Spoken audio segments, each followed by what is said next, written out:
Hola, buenas noches.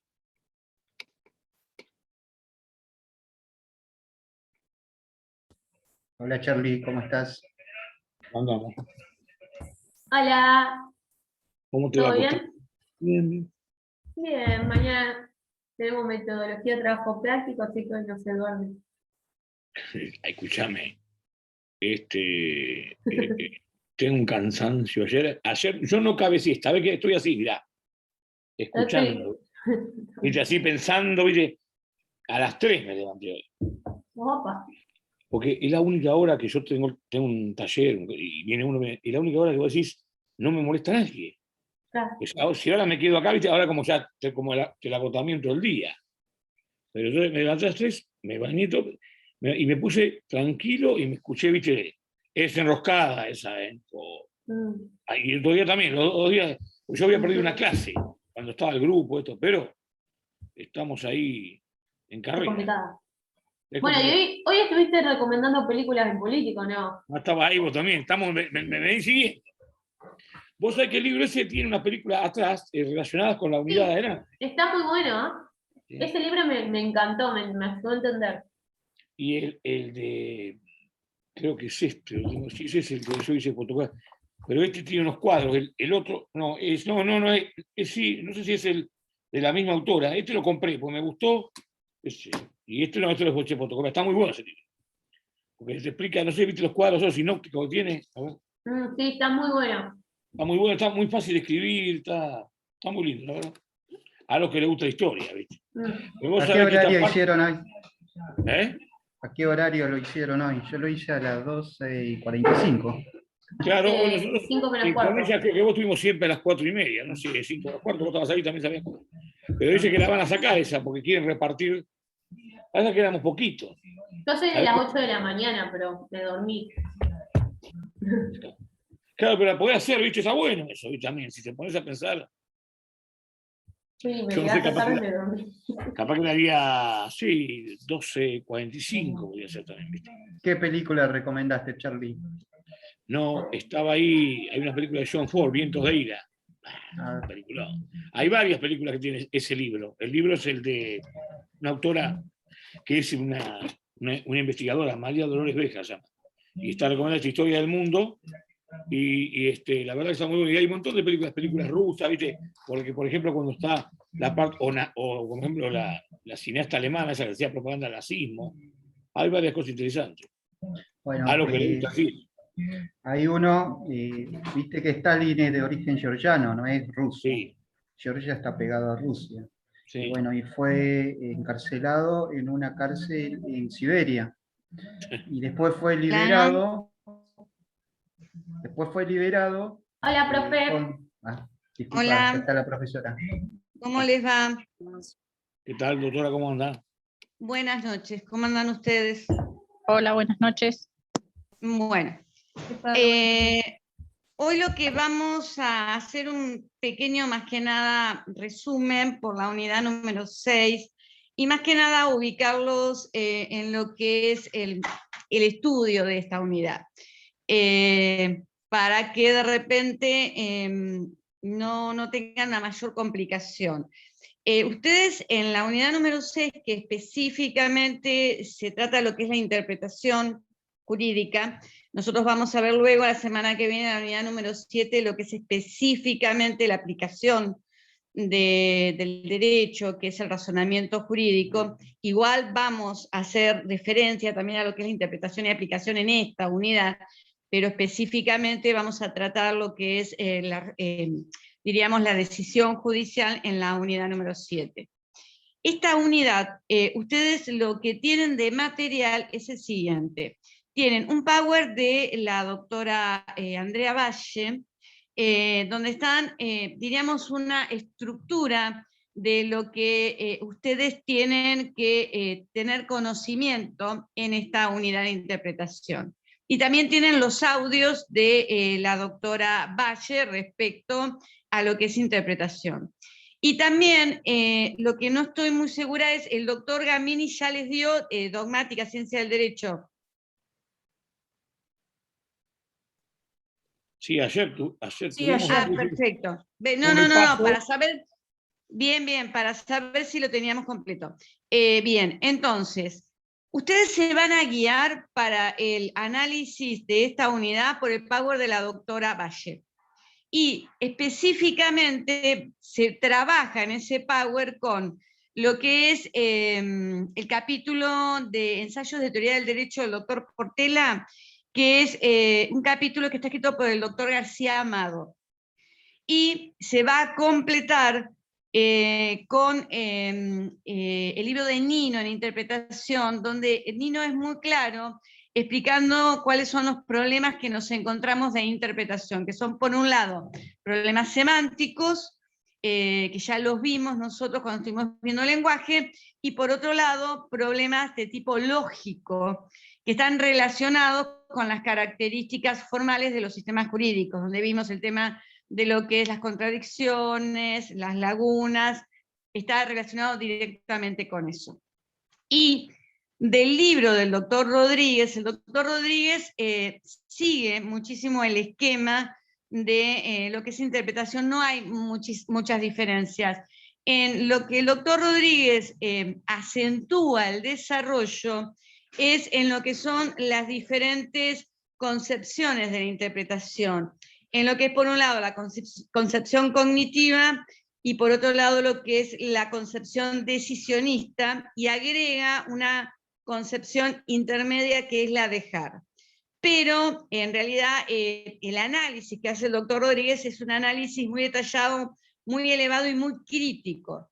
Ustedes lo que tienen que saber es lo que sostiene cada una de las concepciones y lo que yo les voy a agregar respecto a lo que es la vigilia, como la denomina Hart, a la, diríamos, concepción intermedia de la interpretación. Pero más que nada, este es el esquema con el cual ustedes tienen que trabajar.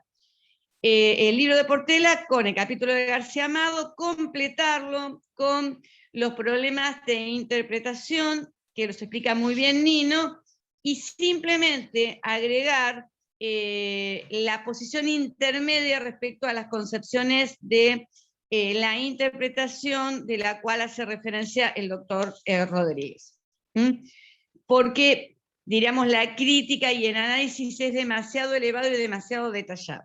Ustedes lo que tienen que tener es el concepto de cada una de las concepciones. Bueno, entonces, le vamos a hacer un paneo muy general para que ustedes puedan tener, digamos, resumida lo que es la unidad número 6. Obviamente acá lo que analizamos concretamente es el tema de la interpretación jurídica, concretamente.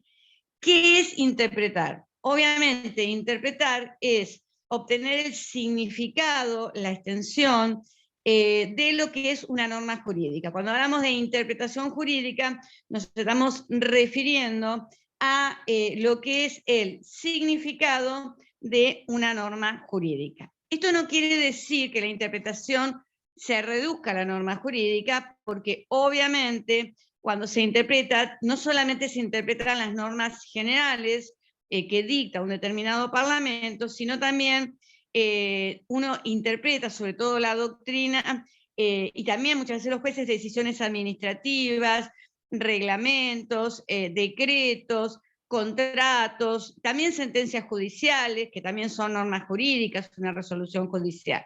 Cuando hablamos de interpretación jurídica amplia, estamos hablando no solamente de la norma específicamente, sino de una interpretación de todo aquello que esté relacionado con lo que es el ámbito de tipo jurídico. Bien, teniendo en cuenta esto, lo que nosotros tenemos que tener en claro es que a partir de lo que es el movimiento de codificación de lo que es el derecho, sobre todo en lo que es el sistema continental romanista, la principal fuente de derecho es la ley escrita. Obviamente, la ley escrita se promulga mediante lo que es el lenguaje, o sea que existe una relación muy estrecha entre lo que es el sistema jurídico con lo que es el lenguaje. ¿Por qué? Porque las normas se expresan en lenguaje. Teniendo en cuenta esto, también existe una relación, y esto en este caso es muy claro, como lo explica García Amado, entre que nosotros, las normas jurídicas de por sí no son operativas. Obviamente las normas jurídicas, para aplicarlas debemos interpretar, y en realidad la norma jurídica sería como una partitura musical que debe ser ejecutada, y esa ejecución es realizada por los distintos operadores jurídicos. Entonces, dentro de los operadores jurídicos tenemos, por un lado, los legisladores, que son aquellos que dictan las normas. Por otro lado, tenemos también los dogmáticos del derecho, los científicos del derecho, que también realizan una interpretación de tipo doctrinal. Y tenemos lo que es la interpretación operativa, que es la de los jueces, porque los jueces no solamente interpretan las normas, sino que también las aplican. Y la decisión que toman los jueces es la que a nosotros nos resulta relevante, porque esa interpretación que realiza el juez cuando aplica una determinada norma es lo que sería la digamos, interpretación definitiva de lo que es una norma jurídica, porque es el juez el único que tiene la potestad de tener una autoridad, autoridad en cuanto a lo que es la decisión judicial y el carácter, diríamos, de obligatoriedad de esa resolución judicial. Entonces, interpretar es, obviamente, determinar el significado de una norma. No nos vamos a adentrar, para no confundirnos, en las distinciones que nosotros realizamos en la primera unidad.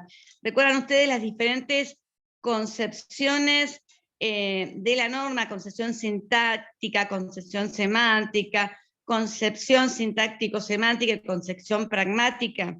Obviamente, si nosotros lo que tenemos es una concepción sintáctica de la norma, obviamente la interpretación que nosotros realicemos de esa formulación normativa es lo que nos va a dar la norma jurídica. Si nosotros tenemos una concepción semántica de la norma, obviamente el resultado de la interpretación es la norma jurídica.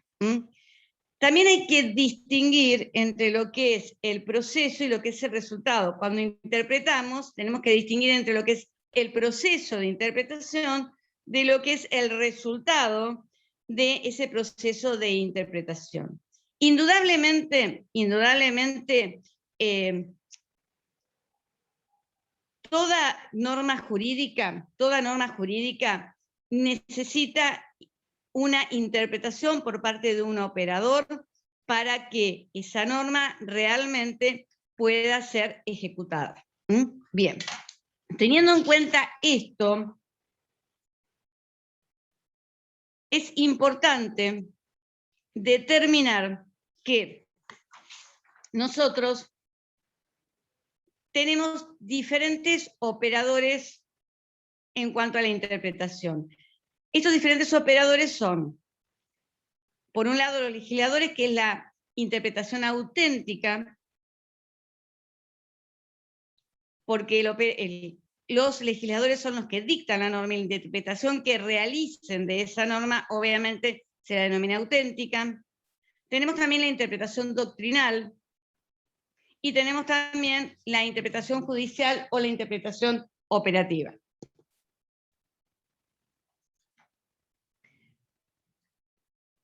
Teniendo en cuenta que las normas jurídicas son formuladas en lenguaje, los problemas con los cuales nos podemos encontrar de interpretación los podemos clasificar en dos tipos.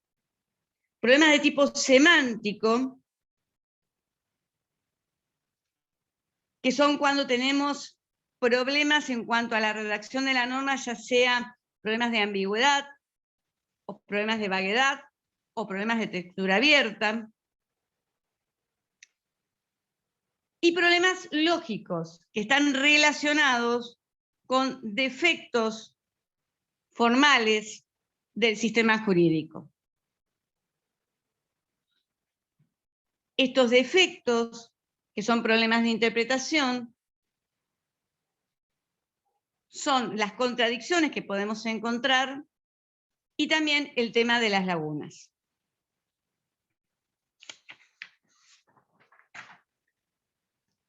Otro de los problemas con los cuales nos encontramos está relacionado con lo que es el tema de si siempre las normas jurídicas requieren interpretación. Y está relacionado el tema de la interpretación concretamente con el mayor o el menor poder que se decida otorgarle a los jueces en cuanto a la aplicación del derecho. Uno de los problemas que se debate es si los jueces aplican derecho o si los jueces crean derecho. El problema que se discute principalmente es si la función de los jueces es una función mecánica, perdón,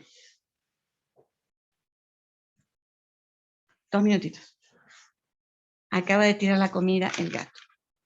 Bueno, disculpen. Es si la función de los jueces es una función mecánica, en donde lo único que tienen que hacer es aplicar el derecho, o si siempre existe una función creativa. Obviamente,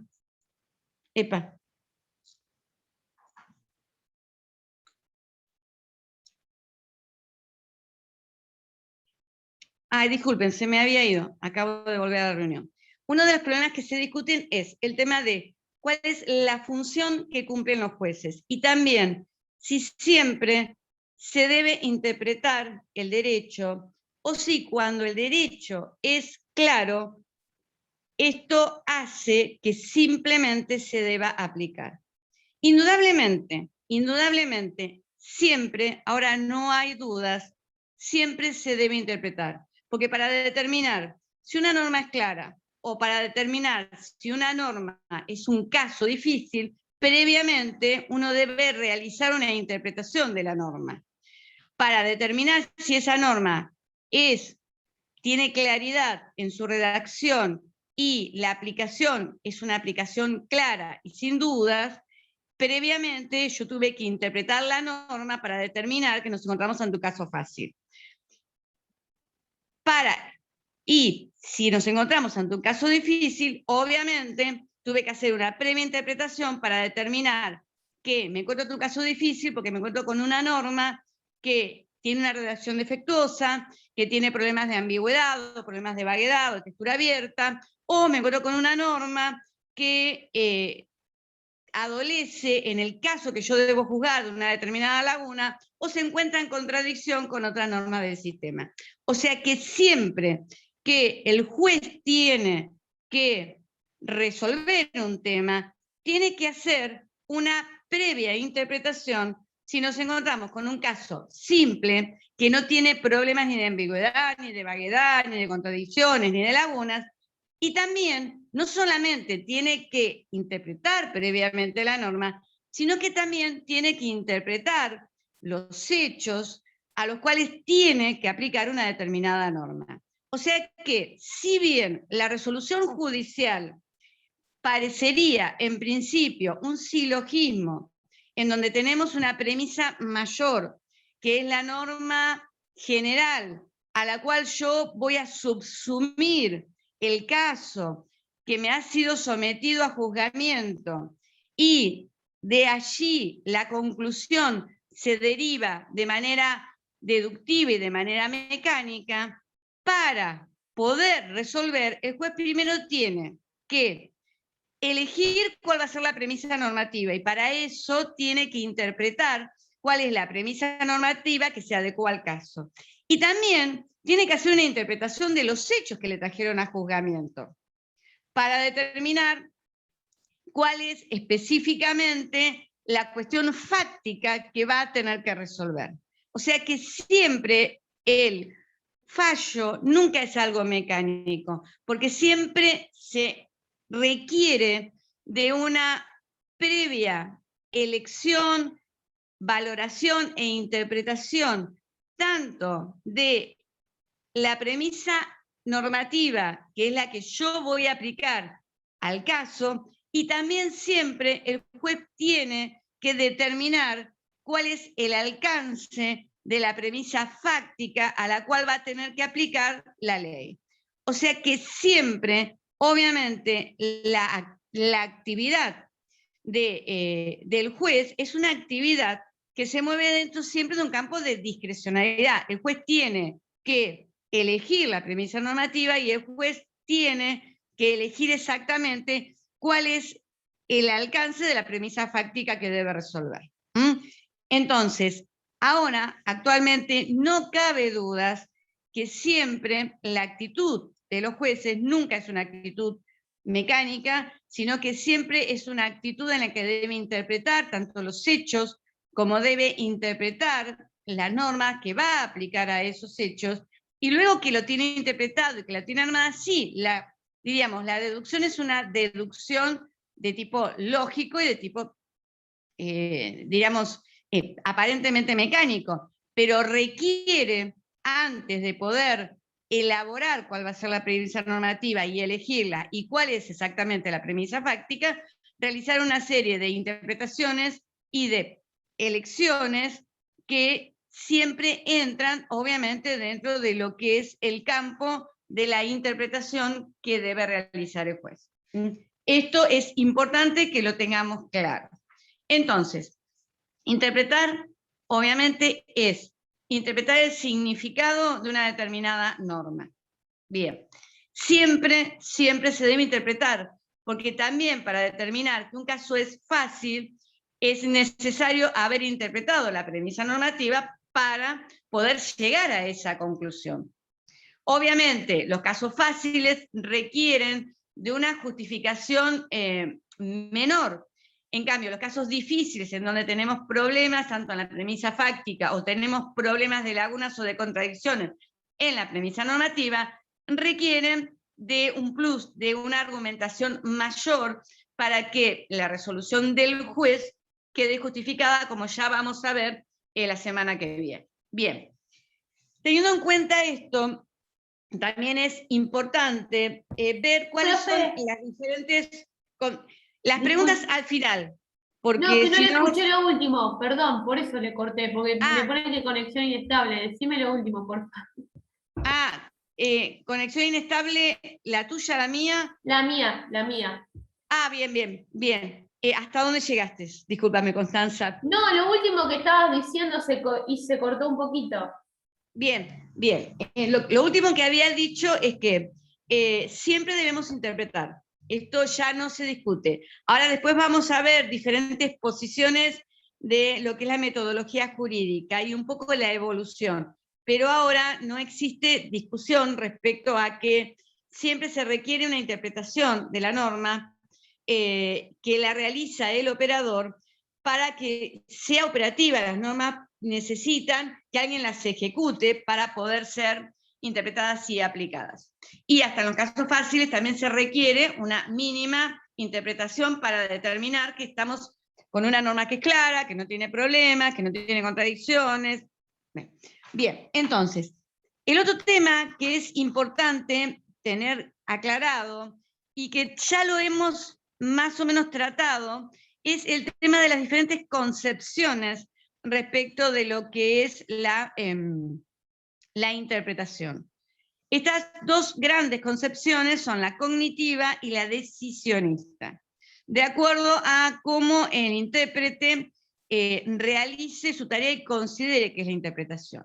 Los que adhieren a la posición interpretativa cognitiva consideran que en realidad el intérprete lo que tiene que hacer es descubrir cuál es el significado verdadero de la norma y de los hechos que tiene que resolver. O sea, esta concepción cognitiva tiene como base la tesis en cuanto a relación entre el lenguaje y realidad, la tesis del realismo verbal, que afirma que en realidad el lenguaje no es una construcción humana, sino que el lenguaje le es dado, la realidad le es dada al hombre, y el hombre lo que tiene que hacer es descubrir cuál es el verdadero nombre de cada una de las cosas, como así también es el hombre que tiene que descubrir cuál es la esencia de la realidad. Y también esta es la posición que sustenta la concepción cognitiva de la interpretación. Y esta es la concepción llevada a la práctica que, por ejemplo, sustenta Dworkin. Dworkin, ustedes saben que Dworkin fue un crítico, uno de los críticos más importantes respecto a lo que es el positivismo, y esa crítica de Dworkin comienza a partir de la crítica que le realiza al positivismo respecto al tema de la tesis de la discrecionalidad. Ustedes saben que una de las tesis del positivismo jurídico es que cuando no existen reglas, hay una laguna o no es clara la norma, entonces los jueces, en ese caso, como siempre, están obligados a resolver, porque esta es una exigencia de lo que son los sistemas jurídicos. El juez no puede decir no resuelvo porque no tengo norma, el juez siempre tiene que resolver. En ese caso en el cual no hay reglas, o hay una laguna, o la regla no es clara, o adolece de ambigüedad o de vaguedad, el juez tiene discrecionalidad para encontrar la solución que considere más adecuada. ¿Qué es lo que dice Dworkin? Dworkin dice que los jueces nunca tienen discrecionalidad porque, como los sistemas jurídicos están integrados no solamente por reglas, sino también por principios, cuando no tienen una regla para aplicar, deben aplicar los principios. O sea que los jueces siempre tienen que aplicar el derecho, ya sea las reglas del sistema o lo que es los principios del sistema cuando no tienen regla. Este es Silvestre. Bueno, tampoco quiere llegar a la comida, se sube arriba mío porque no salta, está tan gordo que no salta. Bueno, volviendo a Dworkin, la teoría de Dworkin dice que su teoría es una teoría interpretativa del derecho. Y Dworkin dice que el derecho en realidad es como una construcción artística. Lo que tiene que hacer el juez cuando tiene que resolver es encontrar la única respuesta correcta que corresponde al caso. O sea, Dworkin considera que existe una única respuesta correcta para cada caso que debe ser resuelto. Y el juez tiene que ser un juez Hércules, como le llama él, que tiene que encontrar, tiene que descubrir cuál es, dentro de las reglas o dentro de los principios del sistema, la respuesta única, respuesta correcta para ese caso. Esto es un claro ejemplo de lo que es la concepción cognitiva de la interpretación. Esta concepción considera que el juez no siempre está obligado a aplicar el sistema jurídico, ya sea las reglas del sistema o los principios. No tiene discrecionalidad y tiene que descubrir cuál es, dentro del sistema, la respuesta correcta para ese caso.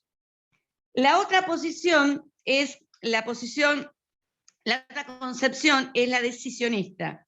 Esta concepción que tiene su apoyo, diríamos, filosófico en lo que es la teoría nominalista o la teoría convencionalista entre la relación entre lenguaje y realidad, que nosotros vimos en lo que es la unidad número 1, sostiene que en realidad es el hombre el que le pone el nombre a las cosas y es el hombre que construye el lenguaje.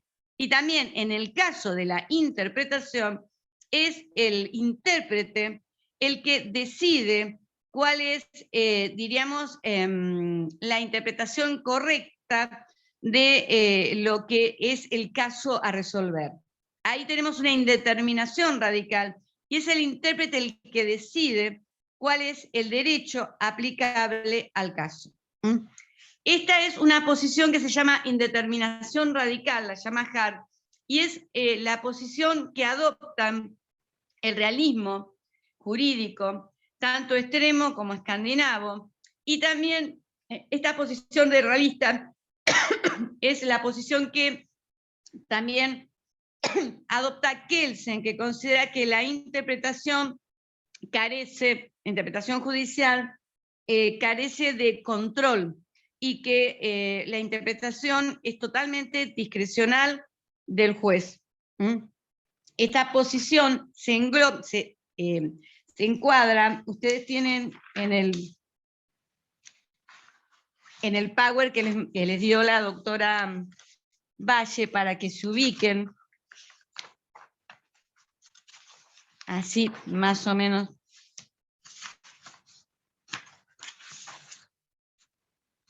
Espérenme 2 minutitos, así se ubican bien. Porque nosotros al final lo que analizamos son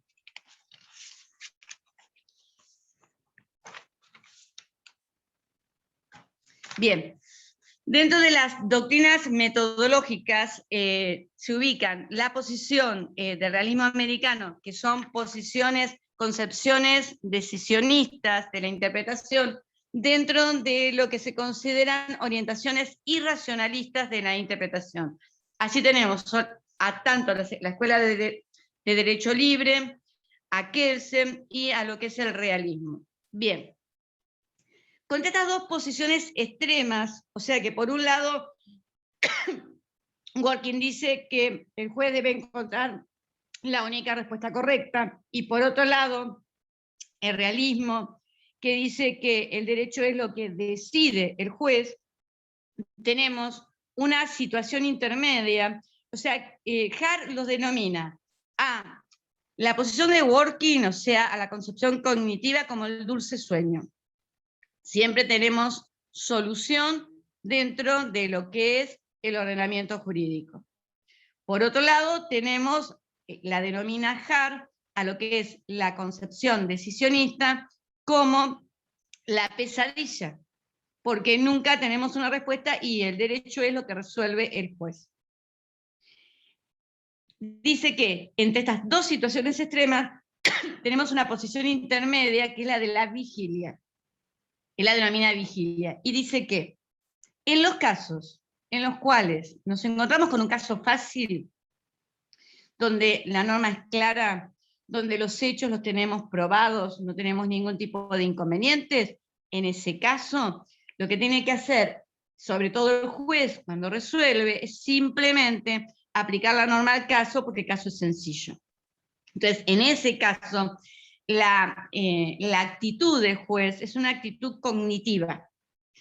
Pero en los casos en los cuales nos encontramos con casos difíciles, y los casos difíciles los vamos a analizar la semana que viene, son aquellos casos en los cuales tenemos problemas o en la premisa normativa o en la premisa fáctica, después vamos a ver cuáles son esos problemas.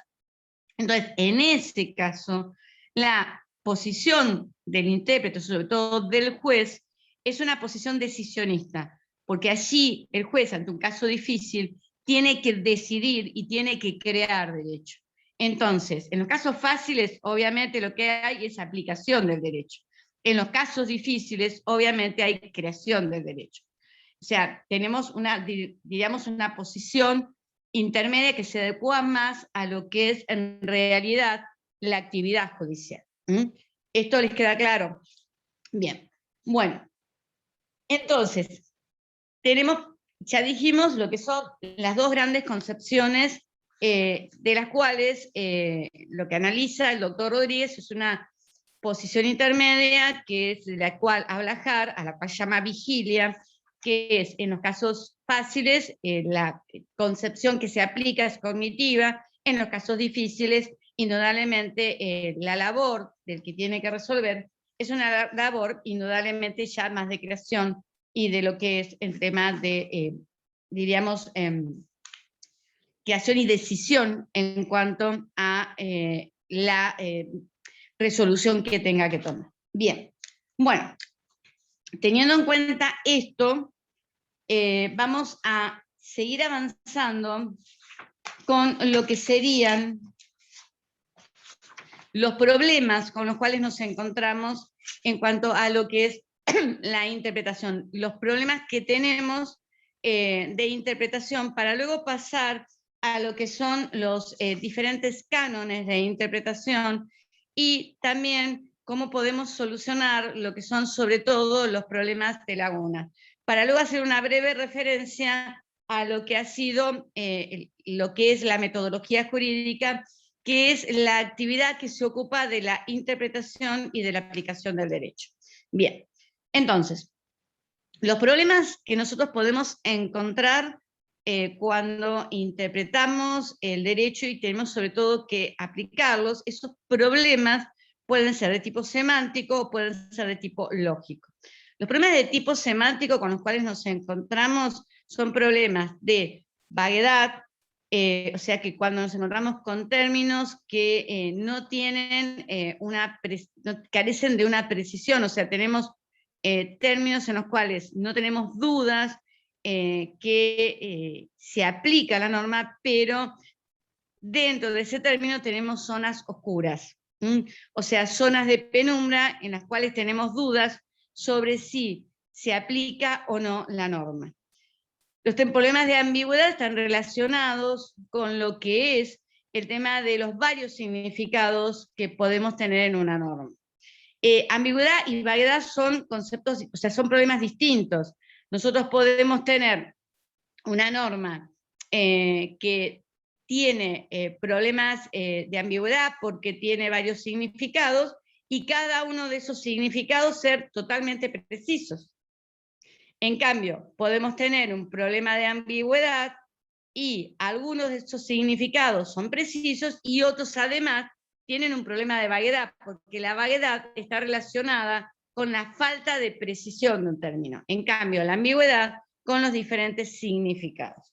La textura abierta es un problema del cual adolece todo el lenguaje, sobre todo las palabras de clase, que están relacionadas con la vaguedad potencial que puede llegar a tener un término que guarda muchísima relación con el tema que cuando uno define las palabras de clase, lo hace teniendo en cuenta características positivas que debe tener, pero no características que no debe tener. Y a veces sucede que la evolución, sobre todo de la tecnología, hace que nos encontremos con situaciones en las cuales no tenemos dudas que se aplica porque tiene los requisitos que requiere la palabra de clase, pero sucede que de repente aparecen características que hacen que uno dude sobre si esas características hacen que ese objeto quede fuera de la palabra de clase. Eso ya nosotros lo habíamos visto en la unidad número 1 cuando estuvimos viendo ambigüedad, vaguedad y textura abierta. Los problemas que tenemos en el libro de García Amado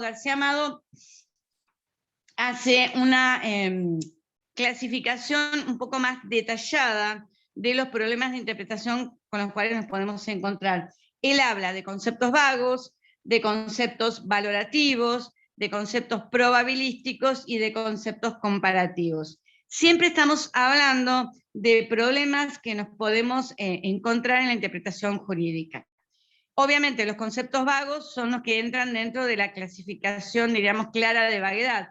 Y los conceptos valorativos, probabilísticos y comparativos los distingue, pero están todos más o menos relacionados con el tema de la vaguedad.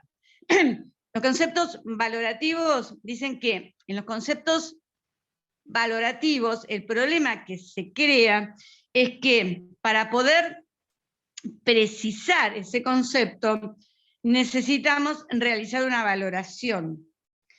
O sea, esto está relacionado con conceptos como, por ejemplo, honestidad, con conceptos como, por ejemplo, bueno, con conceptos que requieren, con conceptos de, a ver, ¿qué otro concepto? Como justo, que también es un concepto valorativo, equitativo, son todos conceptos que para poder precisarlos necesitamos realizar una determinada valoración.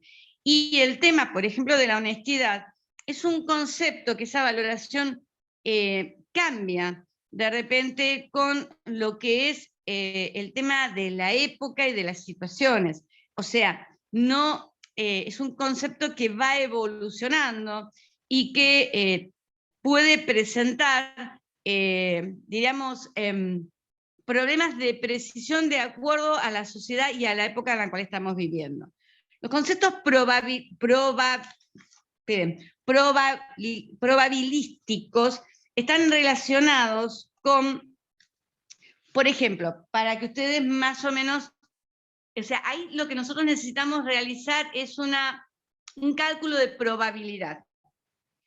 En lo que es materia de reparación civil, el nuevo Código Civil y Comercial habla de una reparación integral y que además contemple lo que es el proyecto de vida de la persona. Si de repente un determinado hecho dañoso respecto de una persona alteró su proyecto de vida, su plan de vida, y lo ha afectado, se debe indemnizar esa afectación al plan de vida, y para eso se debe realizar un cálculo de probabilidad de, por ejemplo, la persona cuando sufre el evento dañoso, qué actividad estaba realizando, cuáles eran sus ingresos, y cómo se vio eso modificado, inclusive en sus proyectos futuros, por el evento dañoso que ha sufrido. Ese concepto de lo que es indemnizar la afectación en el proyecto de vida futuro de una persona es un concepto de tipo probabilístico. También están los conceptos comparativos. Acá nosotros, para, por ejemplo, realizar una estimación, tenemos que comparar con otras situaciones. Por ejemplo, endeudamiento excesivo. Decir que una persona ha tenido un endeudamiento excesivo. Para eso tenemos que comparar con lo que se considera el promedio de endeudamiento de una determinada, diríamos, sociedad. Entonces, teniendo en cuenta, comparándolo con el nivel de endeudamiento que se considera normal, recién ahí vamos a poder comparar si el endeudamiento que ha tenido una persona o una empresa o una persona jurídica es un endeudamiento excesivo. Bien, después tenemos otro de los problemas de lo que es el tema de problemas de interpretación, están relacionados con defectos lógicos que pueden presentar las normas. Allí nos encontramos, ¿recuerdan ustedes cuáles eran las características formales de los sistemas jurídicos? Los sistemas jurídicos tienen como características formales la completitud y también tienen como características lo que es la coherencia. Esto quiere decir que si hay un defecto en la característica de completitud, lo que vamos a tener es un problema de lagunas. Y si tenemos nosotros un problema de falta de coherencia, tenemos una contradicción. Nosotros lo que vimos en lo que es sistema jurídico es que las pautas para resolver el tema de las contradicciones, como también otra de las características formales de los sistemas jurídicos es la estructura jerárquica, podemos resolverlos en lo que es doctrina y también lo que es generalmente lo que hacen los jueces cuando tienen que interpretar, con una serie de principios formales como lex superior, lex posterior y lex especial. En cuanto a los problemas de las lagunas, ahora vamos a ver qué argumentos nosotros podemos encontrar para resolver el tema de las lagunas. Recuerden ustedes que nos encontramos con un problema de lagunas, no cuando el sistema jurídico directamente no le interesa regular un determinado conflicto, sino cuando sí le interesa resolver un determinado conflicto y nos encontramos con que hay uno de los supuestos de ese conflicto que ha quedado sin una regulación específica. Entonces, allí nos encontramos con una laguna. Y nosotros vemos que respecto al tema de las lagunas tenemos lagunas normativas, lagunas de conocimiento, lagunas de reconocimiento y lagunas axiológicas. Eso nosotros ya lo habíamos explicado en lo que es sistema jurídico, y específicamente lo volvemos a analizar en lo que es interpretación, y también el tema de las lagunas está directamente relacionado con lo que vamos a ver la semana que viene, que son los casos difíciles. Cuando nosotros hablamos de casos difíciles y cuando Working critica al positivismo jurídico diciendo que cuando no hay reglas, esto quiere decir, cuando tenemos una laguna, los jueces deben aplicar los principios y por eso nunca tienen discrecionalidad, Obviamente nos encontramos con casos difíciles cuando tenemos problemas de lagunas, ya sean lagunas normativas, porque tenemos problemas con la norma, lagunas de conocimiento que están referidas a dudas que tenemos respecto a la premisa fáctica del razonamiento judicial, o lagunas de reconocimiento que están relacionadas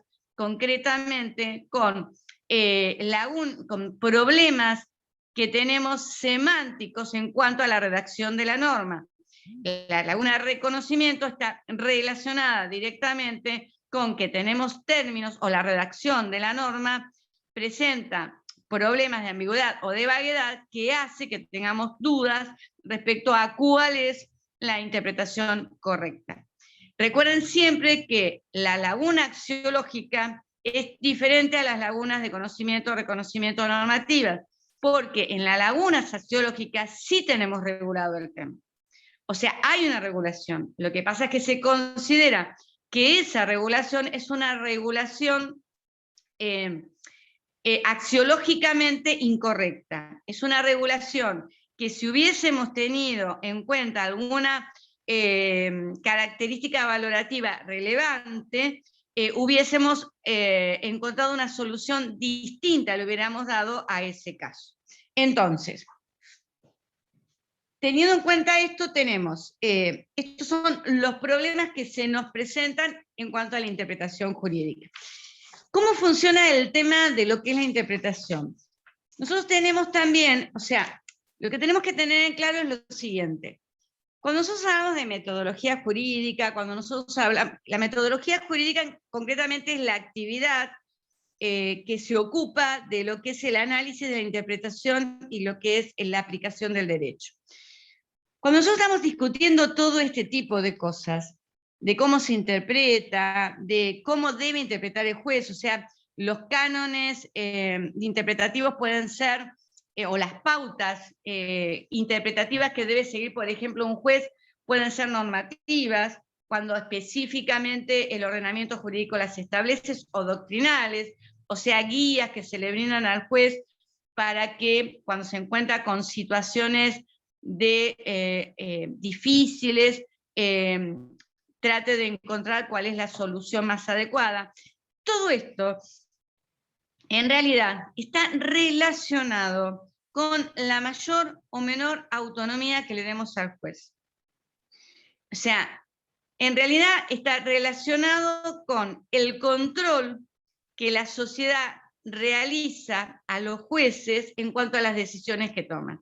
Los jueces tienen que fundamentar indudablemente sus resoluciones, no solamente en las normas, sino también cuando sobre todo hay un caso que es difícil, requiere también una justificación externa, que ya la vamos a ver la próxima semana, que el juez tiene que justificar con argumentos externos, con decisiones ya sea argumentativas, valorativas, o políticas, o ideológicas, tiene que demostrarle a la sociedad que la decisión que ha tomado es una decisión que se encuentra fundamentada y es correcta. Entonces, todo esto está relacionado más que nada con el tema de lo que es el control y la libertad o la discrecionalidad que tengan los jueces en sus resoluciones. Bien, teniendo en cuenta esto, vemos que, como yo les había comentado, o sea, la interpretación, o sea, cuando el caso es claro, cuando la norma no presenta problemas, en general, la interpretación es una interpretación gramatical y es una interpretación literal de la norma. El problema se plantea cuando nos encontramos con situaciones en las cuales tenemos problemas, ya sea de lagunas o problemas semánticos o lo que fuese. Entonces, la interpretación que tiene que realizar de repente el juzgador es una interpretación correctiva de lo que es la norma. Esa interpretación correctiva puede ser ampliatoria, o sea, tratando de extender el campo de aplicación de la norma para de esa manera solucionar, por ejemplo, el problema de laguna, O tal vez la interpretación puede ser restrictiva de lo que es el campo de aplicación de la norma, y cuando nos encontramos con una digamos, interpretación restrictiva, en realidad lo que está haciendo el juzgador es creando una laguna y resolviendo esa, diríamos, esa situación de falta de norma porque restringe el campo de aplicación de la misma, lo está resolviendo con creando una norma específica para esa situación que se le ha traído a juzgamiento. Entonces, la interpretación, cuando es clara, es una interpretación literal o gramatical. Cuando tenemos problemas, diríamos, el intérprete va a realizar una interpretación, ya sea tratando de ampliar el campo de aplicación de la norma o restringiéndola si así lo considera correcto. Puede suceder que a veces, y lo vamos a ver luego, con lo que es la reducción teleológica que uno puede hacer es cuando, por ejemplo, tenemos una situación que en principio cae dentro del ámbito de aplicación de la norma, pero que si tenemos en cuenta el fin de la norma, tenemos que reducir, restringir el campo de aplicación y dejar y no aplicar la norma a ese caso. Un ejemplo, el tema de estacionar frente a un garage, está prohibido. Nosotros no podemos estacionar frente a la entrada de un garage. Pero el problema se plantea cuando el que estaciona en la puerta del garage es el dueño de la casa, es el dueño del garage. Entonces, en ese caso, en principio, él no podría, porque la norma es muy clara, no se puede estacionar frente a los garajes. ¿Qué pasa si el que estaciona es el dueño de la propiedad? Entonces, en ese caso, no se le aplica una norma que es perfectamente clara. Se está reduciendo el campo de aplicación. Eso se llama reducción teleológica, teniendo en cuenta el fin que tiene la norma. Bien. Bueno, vayamos al tema de los cánones de interpretación.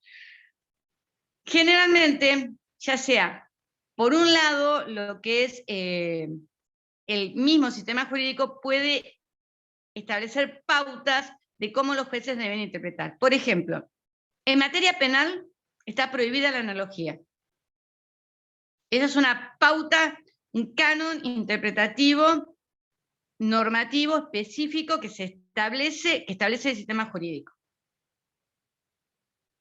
También los sistemas jurídicos, por ejemplo, el Código Civil y Comercial establece cómo deben resolver los jueces. Los jueces siempre deben resolver, están obligados a resolver y en principio tiene que aplicar las normas. En ausencia de normas se establecen una serie de criterios que debe seguir el juez para resolver el caso. Primero debe recurrir a leyes análogas.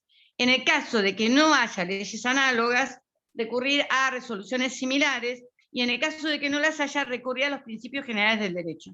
Eso es lo que establece específicamente lo que es el Código Civil y Comercial dentro de nuestro ordenamiento jurídico. Esto es un canon de interpretación y aplicación normativo.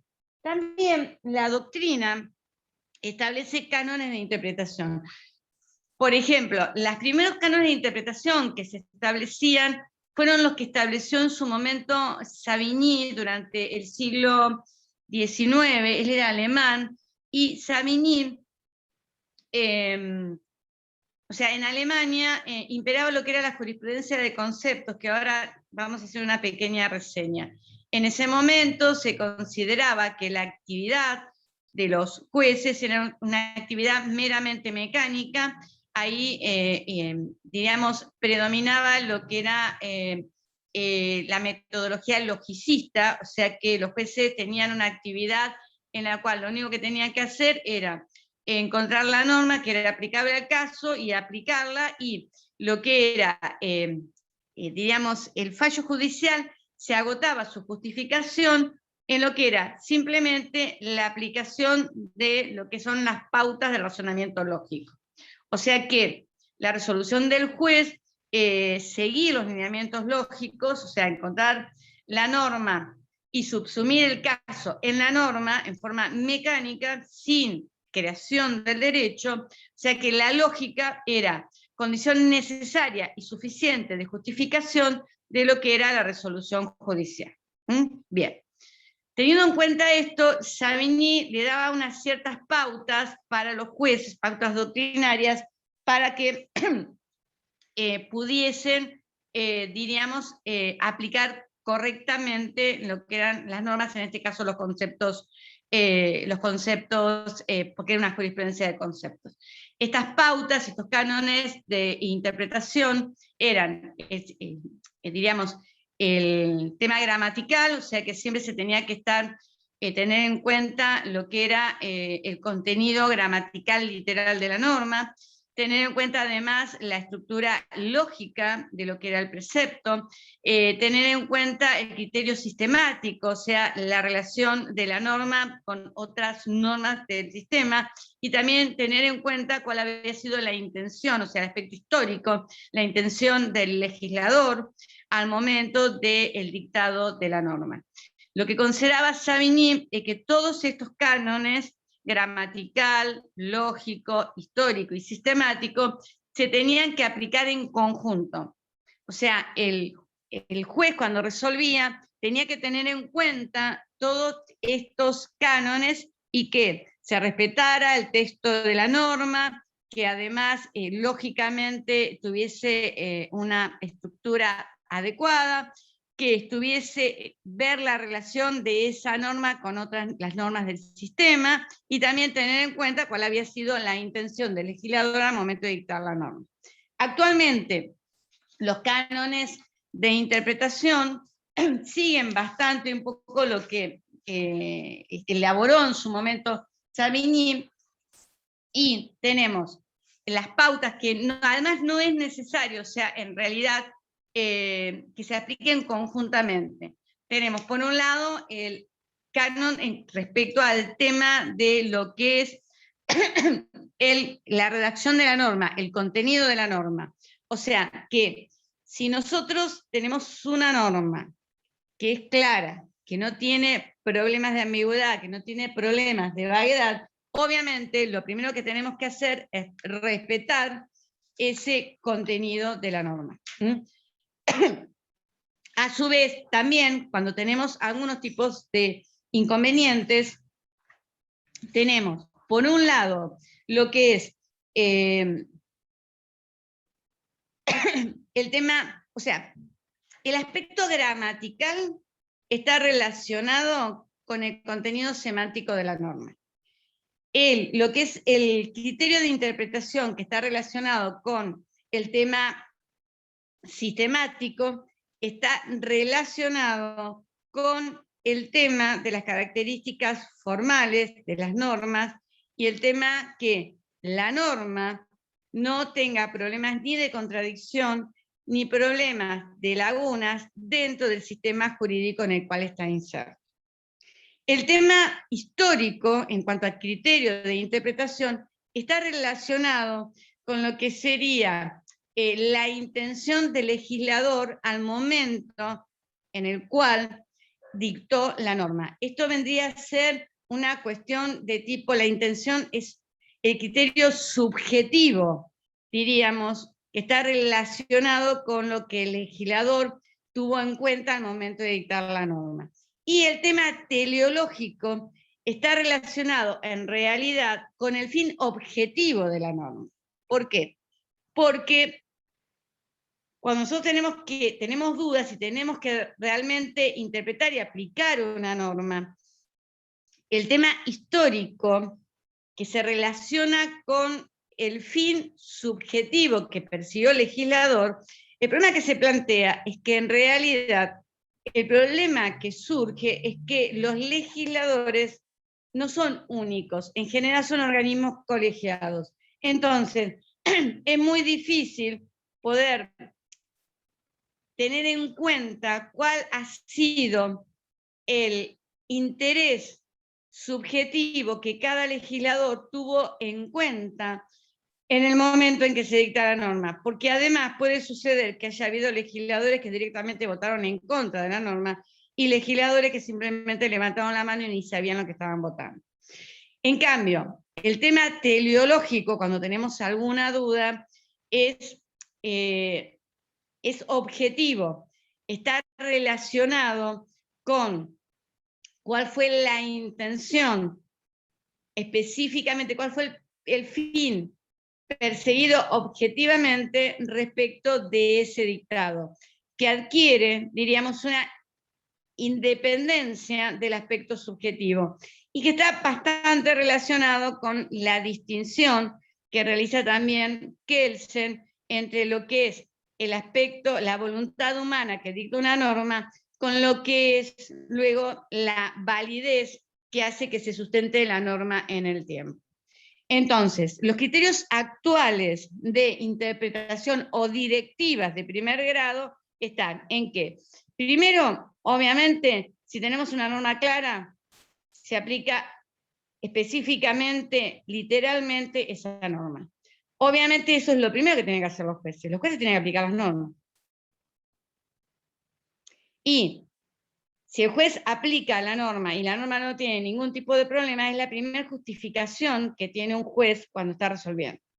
Si tenemos dudas, si tenemos una norma que tiene problemas de tipo semántico, bueno, tendremos que interpretar y aclarar su sistema, aclarar, diríamos, cuáles son esos problemas de ambigüedad o de vaguedad, o si tenemos un problema de contradicción o un problema de laguna, tenemos que utilizar algún tipo de argumentos que nos sirvan para, obviamente, cuando el juez tiene que resolver, lo que tiene que es, primero tener en cuenta el contenido gramatical. Si es clara, se aplica la norma. Si no, si tenemos que analizar también si la norma no resulta contradictoria o no resulta algún problema de lagunas, en ese caso el intérprete, el juez, tendrá que optar por aquella decisión que solucione el problema de la contradicción y que además permita que la norma que está aplicando no resulte contradictoria y esté integrada con el sistema jurídico. Para ello también tiene pautas que le dan, investigar cuál fue la intención subjetiva, investigar cuál fue, diríamos, el fin objetivo que se persiguió. Esas son las pautas que se dan. Ahora, el problema que se plantea es el siguiente. Puede suceder como estas pautas que le dan no se tienen que aplicar todas simultáneamente, como sí lo exigía Savigny. Puede suceder que ante a un problema, o sea, cuando el juez tiene que resolver e interpreta, siga, por ejemplo, el criterio sistemático, o que siga el criterio teleológico. Y resulta que, de acuerdo al criterio que uno siga, puede obtener interpretaciones distintas. O sea, yo cuando estoy interpretando, de acuerdo a qué criterio tenga en cuenta, o qué criterio considero que prevalezca, por ejemplo, digo, para mí es importante determinar cuál es el objetivo que se persiguió con el dictado de la ley. Y si yo tengo en cuenta el objetivo, la interpretación que yo realice de esa norma va a ser diferente a la interpretación que pueda llegar a obtener si aplico literalmente el contenido de la norma. El problema que se plantea es cuál de esos criterios de primer grado es preferido. ¿Por qué me puede dar diferentes? Y ahí yo lo que necesitaría es un criterio de segundo grado que determine cuál es el criterio preponderante cuando yo tengo diferentes criterios de primer grado que me llevan a interpretaciones distintas de un mismo precepto normativo. Entonces, allí lo que yo necesitaría es un criterio de segundo grado que determine cuál es el criterio que yo debo seguir. Fíjense en ustedes que la norma de Código Civil y Comercial que establece que primero se aplican las leyes. En el caso que no tengan leyes, recurrir a normas análogas. En el caso de que no tengan normas análogas, directamente a los principios generales del derecho, es un criterio que no solamente establece cómo debo interpretar, sino que establece cuál es el orden que debo seguir para llegar a una determinada interpretación. También el hecho de prohibir un determinado criterio, que es, por ejemplo, el tema de la analogía en el tema del derecho penal. Bien, bueno, ahora vamos a hacer una pequeña revisión muy rápida de lo que serían las estrategias o los argumentos que se pueden utilizar para resolver el tema de las lagunas. O sea, cuando nos encontramos con una situación en la cual no tenemos una norma que nos permita resolver el caso que nos traen a juzgamiento. Las estrategias generalmente que se utilizan son, la interpretación puede ser, cuando tenemos que resolver un tema de laguna, una interpretación extensiva o una interpretación restrictiva. Por ejemplo, dentro de las estrategias que podemos utilizar en forma, diríamos, extensiva, es lo que es la analogía. Nosotros nos encontramos con un determinado caso que de repente no tenemos una norma específica que lo resuelva. Entonces, en ese caso, lo que tenemos que es determinar cuáles son las características del caso a resolver y tratar de buscar normas que, por ejemplo, resuelvan casos que guardan una analogía con el caso a resolver. Por ejemplo, nosotros en una época teníamos un problema con lo que era el contrato de garage. El contrato de garage no se encontraba regulado específicamente. Entonces el tema que se nos planteaba era cómo se resolvía cuando teníamos un conflicto que se suscitaba por el tema de garage. Entonces lo que se hacía en ese momento era extender por analogía las normas del depósito, que sí era un contrato regulado específicamente, a lo que era el contrato de garage. Entonces allí lo que teníamos era una extensión de lo que era la norma que se refería al depósito, se extendía por analogía al tema de garage. También hay otros argumentos que se utilizan para el tema de lo que son las lagunas, que son los argumentos a contrario, que son a fortiori. Estos argumentos, o a mayor razón, estos argumentos lo que hacen es, funcionan de dos maneras, de lo menor a lo mayor y de lo mayor a lo menor. De lo menor a lo mayor, lo que nos sirve es para extender prohibiciones. Por ejemplo, si está prohibido entrar con armas blancas a un estadio de fútbol, por ejemplo, a mayor razón está prohibido entrar con armas de fuego. O sea, lo que estamos haciendo es extender una prohibición, porque si está prohibido lo que es lo menor, obviamente lo que es de mayor gravedad, a mayor razón, tiene que estar prohibido.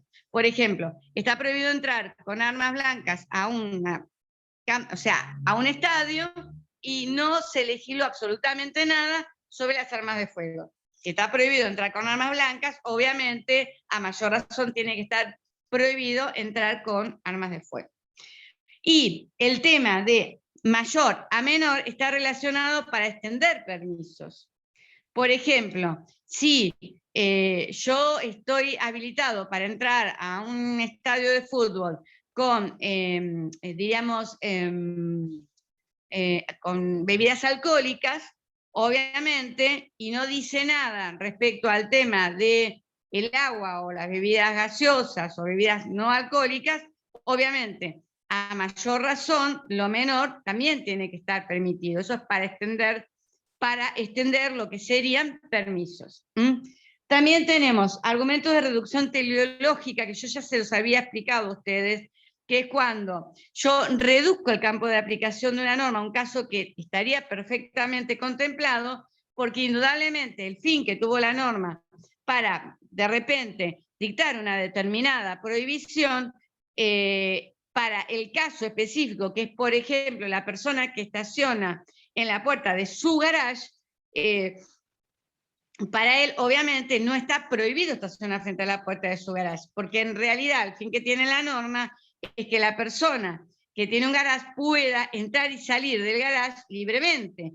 Obviamente, si el que estaciona es el dueño del garage, obviamente para él esa prohibición no rige. También está el argumento, la reducción al absurdo. Por ejemplo, o apagógico o al absurdo, reducción al absurdo, que es, por ejemplo, que no se apliquen determinadas normas a casos que aparentemente podrían estar incluidos dentro de ella, porque se llega a una situación de absurdo. Por ejemplo, se pone como ejemplo lo que es el principio de igualdad y de no discriminación que establece el Código Español. Entonces, respecto al tema de no poder, de que todas las personas son iguales entre sí, esto no quiere decir que obviamente se aplique este principio de igualdad a que no se puedan realizar de repente algún tipo de discriminaciones respecto al pago de impuestos. Por ejemplo, que dicen que los mayores contribuyentes de repente tienen que pagar una tasa de impuestos mayor a las personas que tienen menores recursos. Entonces, si nosotros tenemos en cuenta este principio de la igualdad, no podríamos hacer esta discriminación respecto al tema de que a mayor capacidad contributiva, mayor porcentaje de pago, porque todos tendríamos que pagar en situaciones similares. Tampoco se podría aplicar, si todos somos iguales, no habría, por ejemplo, no se podría hacer una distinción entre padres e hijos, entre empleados y empleadores, entonces se llegaría al tema de lo que es la igualdad a decir que todos son iguales, que no se pueden hacer distinciones por sexo, por raza, por etc. Llegar a este tipo de situaciones de decir, bueno, todo tiene que ser igualitario y no puede haber ningún tipo de distinción entre determinadas categorías o entre determinadas situaciones de repente de autoridad. Después están el argumento de la equidad y el argumento de los principios. Obviamente, la equidad se la llama lo que sería la justicia del caso concreto. Obviamente, los jueces, si bien las normas se dictan de manera general, obviamente puede suceder que esas normas generales a un determinado caso resulten su aplicación independientemente injusta. Entonces, los jueces lo que tienen que hacer es que tienen que determinar la justicia concreta para cada caso. Y eso a veces puede suceder que si aplico el tema de la equidad, puede que alguna norma que se tiene que aplicar en un determinado caso quede excluida de ese ámbito de aplicación si tenemos en cuenta la justicia del caso concreto. Y el argumento de los principios es específicamente lo que establece Dworkin. Dworkin siempre establece que indudablemente cuando no tenemos normas, hay que indudablemente aplicar los principios. Los jueces están obligados, no tienen nunca discrecionalidad y siempre tienen que aplicar, por sobre todo, los principios que tienen una cuestión de peso y diríamos de relevancia ante una situación determinada. Después tenemos, y con esto rápidamente, yo les había comentado a ustedes que la metodología jurídica es la actividad que se ocupa de la interpretación de interpretación y aplicación del derecho. Tenemos una metodología jurídica descriptiva y una metodología jurídica normativa. O sea, la metodología jurídica descriptiva en realidad lo que hace es analizar cómo en los hechos se interpreta y cómo los jueces deciden en la realidad. Y la metodología descriptiva está relacionada, obviamente, con lo que sería una concepción decisionista de lo que es la interpretación y la aplicación judicial. O sea, está relacionada esta metodología descriptiva, obviamente, con las posiciones como en el realismo jurídico, con lo que es la Escuela de Derecho Libre. ¿Por qué? Porque en realidad lo que hace esta actividad es analizar cómo los jueces realmente interpretan y cómo deciden, y de esta manera poder predecir cuáles serían las resoluciones ante situaciones similares. En cambio, la metodología jurídica normativa no analiza cómo de hechos se resuelve, sino lo que hacen es establecer pautas de cómo se debe resolver. Entonces, acá tenemos, dentro de lo que es la metodología jurídica normativa, por un lado, lo que serían las escuelas logicistas y las no logicistas, dentro de lo que son los diferentes, diríamos, lineamientos respecto a cómo se debe resolver.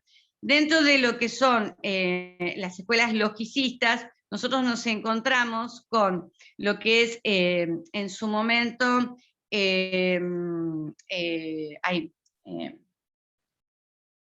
la jurisprudencia de conceptos, y lo que es en su momento ha sido durante el siglo XIX el tema de, espérenme que se me acaba de ir el nombre,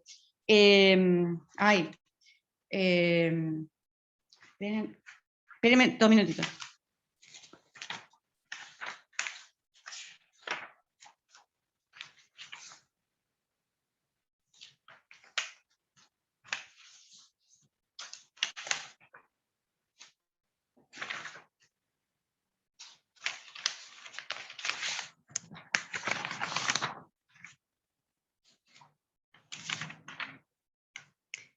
Ya está. La escuela exegética. Discúlpenme, pero se me fue totalmente. Por un lado, nosotros teníamos en el siglo XIX la escuela exegética y la de jurisprudencia de conceptos. Esto está relacionado con el tema de cómo se pasa, cómo comienza todo el proceso de codificación del derecho. Y también está relacionado con lo que le ha explicado el doctor Gamini sobre la dogmática jurídica. Nosotros, antes de lo que es la Revolución Francesa y todo el movimiento de codificación que trae ocasionado el tema de la Revolución Francesa, lo que era los sistemas jurídicos eran sistemas que no se encontraban estructurados ni sistematizados y tenían muchas deficiencias. A partir del triunfo de la Revolución Francesa comienza todo un proceso en el cual el derecho comienza a ser derecho positivo. Este proceso comienza sobre todo con el dictado del Código Civil, que se conoce como Código Napoleónico en el año 1804, el Código francés, en donde lo que sería esos sistemas jurídicos ideales de derecho natural pasan a convertirse en derecho positivo. Esto da como consecuencia el nacimiento de lo que es una escuela de interpretación y de aplicación, que es la escuela exegética.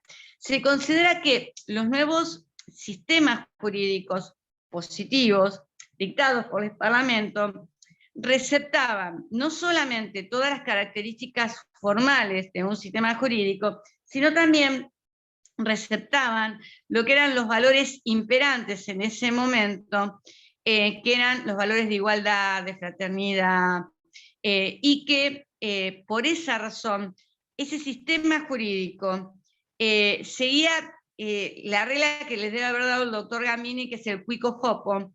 Eran sistemas jurídicos dictados por un legislador racional, y ese legislador racional, como legislador racional, era justo, era omnisciente, omnicomprensivo, el sistema jurídico era completo, era coherente, era único, era imperecedero, todas las características que le dio un equívoco Hoppe.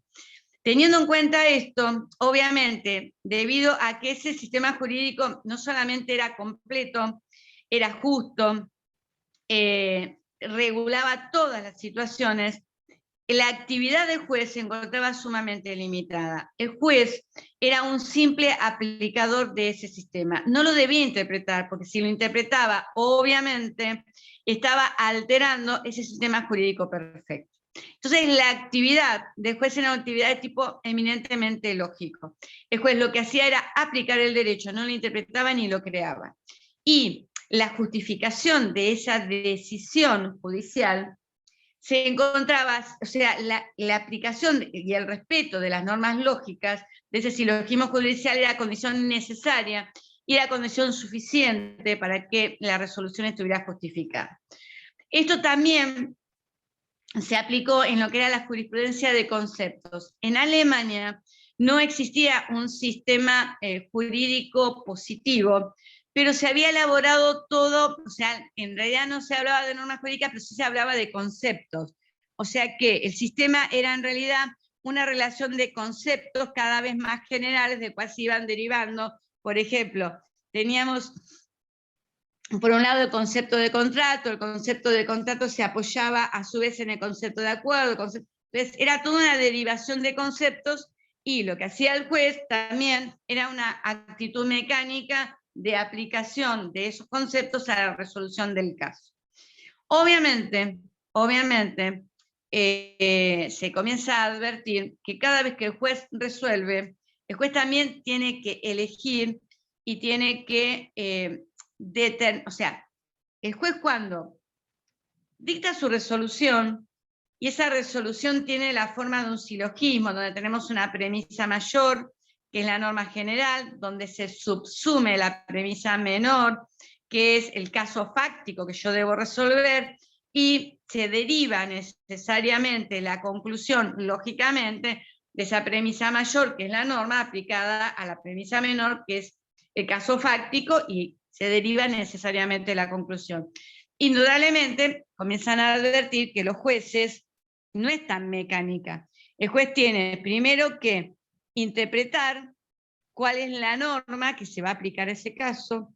Puede suceder que en esa interpretación tenga diferentes normas que puedan llegar a aplicar a ese caso, o que la norma tenga algún problema de efectos, entonces que admita diferentes interpretaciones. Entonces el juez va a elegir cuál va a ser la interpretación que considere adecuada. A su vez el juez también tiene que determinar específicamente cómo es esa premisa fáctica, cuáles realmente los hechos que sucedieron, cuáles considera acreditados, porque indudablemente...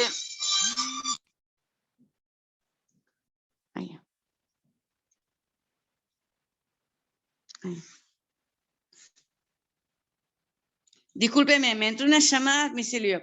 Entonces, indudablemente, la actividad de los jueces no es una actividad mecánica, porque además, primero, el sistema jurídico no es tan perfecto. Tiene lagunas, tiene contradicciones, tiene problemas de ambigüedad, tiene problemas de vaguedad, y cuando el juez debe resolver, indudablemente, cuando se encuentra con estos problemas, tiene que resolver y tiene que elegir.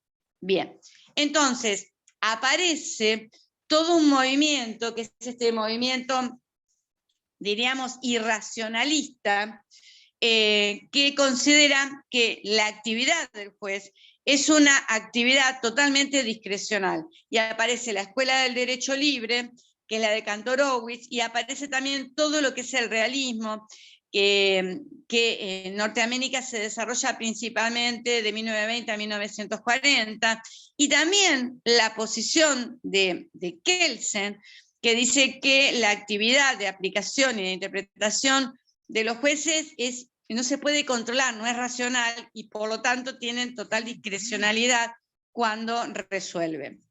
Ante esta posición, que en realidad diríamos, para que nos ubiquemos. Si nosotros ubicamos a las posiciones irracionalistas, realismo, Escuela de Derecho Libre, estamos dentro de una concepción interpretativa decisionista. Si nosotros estamos en lo que es las posiciones lógicas, logicistas, obviamente estamos en una posición más que nada cognitiva, una concepción cognitiva. El juez tiene que aplicar, tiene que conocer, tiene que aplicar la norma. Ahora, el problema que se plantea es que ante estas dos situaciones extremas, indudablemente se advierte que la lógica es una condición necesaria del razonamiento jurídico, pero no es suficiente. O sea, la resolución judicial no se agota en cumplir con las pautas de la lógica, porque muchas veces nos encontramos con casos difíciles en los cuales nosotros tenemos que argumentar. Entonces aparece toda una metodología normativa de tipo no logicista, pero que establece criterios que debe tener una resolución judicial para que se encuentre justificada. Dentro de estas posiciones está principalmente la teoría de la argumentación de Alexis, que dice que en realidad el juez, nosotros nos encontramos en una situación en la cual el proceso judicial es un proceso judicial en el cual siempre una parte ataca y una parte se defiende. Es una posición en la cual la parte que ataca tiene argumentos para defender su posición, la parte que se defiende tiene argumentos para defender su posición, y es una cuestión de convencer a quién es la persona que debe decidir lo que es el conflicto que se plantea. El juez, cuando decide, también tiene que convencer con argumentos por qué toma una determinada resolución. Entonces, la resolución del juez no solamente debe estar justificada lógicamente, porque si la resolución que toma adolece de algún vicio lógico, o sea, no es una deducción lógica correcta, puede ser atacada de nulidad. Pero además el juez, en las democracias modernas, está obligado a fundamentar su resolución. O sea, no solamente la resolución tiene que ser lógicamente correcta, sino tiene que decir por qué toma una determinada resolución. Y esa argumentación externa es aún mayor cuando el juez debe resolver un caso difícil. O sea, cuando el juez se encuentra con situaciones en la premisa normativa o en la premisa fáctica, en la cual tiene problemas de lagunas, ya sea de conocimiento, de reconocimiento o directamente normativas. Entonces, el juez siempre debe argumentar y tiene que demostrarle a la sociedad que la decisión que ha tomado es una decisión correcta. O sea que diríamos, en las democracias actuales, en los sistemas jurídicos actuales, los jueces cuando resuelven deben demostrar que su resolución es lógicamente correcta, pero además que su resolución materialmente también es correcta. O sea que se le exige ambas justificaciones, tanto interna como externa, que nosotros igual ya lo vamos a analizar a qué nos referimos en la clase que viene. Entonces, resumiendo, esta unidad, véanla por lo que es el libro del doctor Portela y complétenla con los casos, con las dificultades tanto semánticas como lógicas con el cual nos encontramos cuando interpretamos por Nino.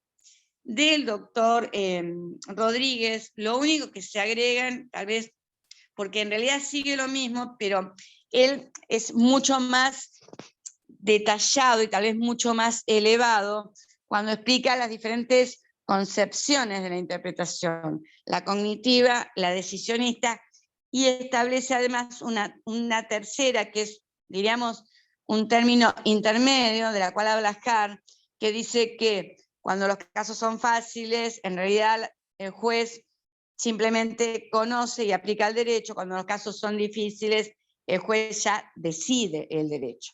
Es una concepción intermedia que no va a ninguno de los extremos. Pero que siempre debemos interpretar, porque para determinar que un caso es fácil, debemos haber interpretado previamente la norma y el caso para determinar que es fácil. O sea, siempre, indudablemente, siempre una pequeña interpretación debemos realizar, porque las normas se expresan en lenguaje y obviamente debemos interpretar cuál es el significado de la norma para poder aplicar. Bueno, preguntas que quieran hacer.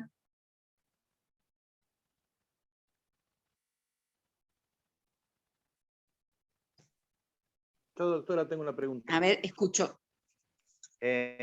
Cuando usted decía que ante una decisión judicial siempre se debe Disculpa, interpretar... ¿podrías hablar un poquito más fuerte porque no te escucho? A ver si está cuál.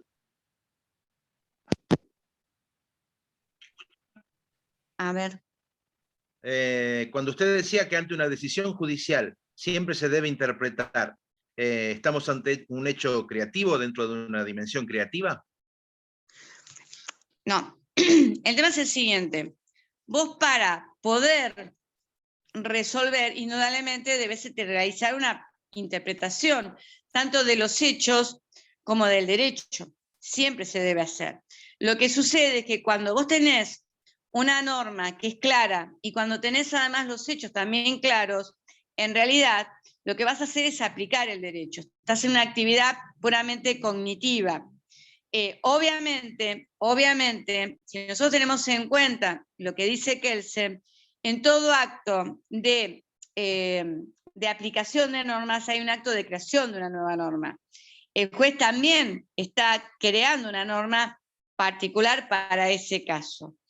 Pero siempre hay un mínimo de creación, obviamente, porque el juez, al resolver un caso, está creando una norma para ese caso individual.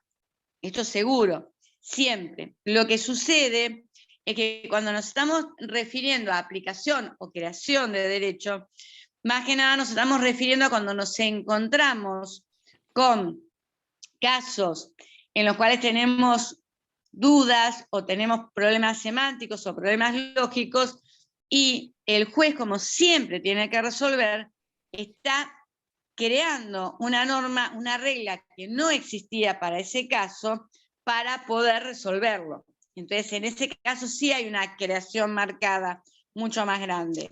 Pero siempre hay creación. El juez, cuando resuelve, siempre crea. Siempre que estamos, en realidad, resolviendo un tema, hay una creación de una nueva norma. Perfecto. Doctora, y eso también, disculpe, no levanté la mano, pero bueno, ¿esto es tierra fértil para un abogado defensor? Cuando el juez ¿Para un tiene abogado? defensor. ¿Por qué? Y cuando tiene que interpretar, el juez tiene que interpretar y no hay una norma, se puede determinar de diferentes formas. El abogado puede determinar de una forma. No, si estamos hablando de derecho penal, si no hay norma, no hay analogía. Ahí se absuelve, ahí es claro. Ahí el juez no puede crear una norma. Hay un principio de legalidad en materia penal, en la cual cuando no hay norma, no hay analogía. El principio de legalidad establece que solamente se puede condenar a alguien con una ley previa al hecho que se esté investigando. Si no hay ley, no hay delito. Y no hay analogía. Si esa era la pregunta. Eso es segurísimo. Y si tiene duda, en el caso penal, la duda es en favor del imputado. Y en la parte Indubio civil, pro reo. y en la parte civil. No, en la un parte caso, civil los jueces siempre tienen que resolver. Sí. Siempre tienen que resolver, y en el caso civil obviamente van a tener que resolver haciendo lugar o no a la demanda de acuerdo a los hechos o sea, el juez tiene que resolver. Ahí tiene que utilizar, si no tiene normas análogas a los principios generales del derecho, pero tiene que resolver. En materia civil y comercial es distinto. Hay pautas específicas dentro de nuestro ordenamiento jurídico y dentro de todos los ordenamientos jurídicos. El juez siempre tiene que resolver. Gracias, doctor. Y, doctora, le hago Los una escucho muy pregunta. mal, no sé por qué. ¿Me escucha ahora? Sí, a ver. Le hago una pregunta. ¿En qué consiste las pautas para el trabajo integrador que vamos a ver el viernes 21 del 5 de mayo? Estamos discutiéndolas. Ah, pero ese día tenemos clases, sí, sí. Claro, estamos discutiendo las pautas de trabajo integrador. Quédense tranquilos, después se las vamos a... Bueno, muchas gracias. Estamos en eso. Casualmente es uno de los temas que estamos analizando con la cátedra. Gracias. Así que, bueno, igual, el tema del razonamiento judicial y de lo que vimos ahora fue interpretación en general. Lo que es el razonamiento judicial lo vamos a ver en la próxima unidad. O sea, ahí ya vamos a avanzar y vamos a ver determinadas pautas. Y vamos a analizar bien los casos fáciles, los casos difíciles, el tema de lo que es working, el tema de lo que es el derecho como razones para actuar, bien el tema de la justificación externa e interna de la resolución judicial, todo eso es materia de la próxima unidad, quédense tranquilos. Bueno, si no hay más preguntas, acá nos vemos la semana que viene. Yo ya ahí empiezo con razonamiento judicial. Gracias, doctora. Buen fin de semana. Gracias. Bueno, Gracias. bueno chicos, buen fin de semana. Gracias. Igualmente, doctor. Buenas noches. Hasta luego. Hasta Chao. luego. Hasta luego.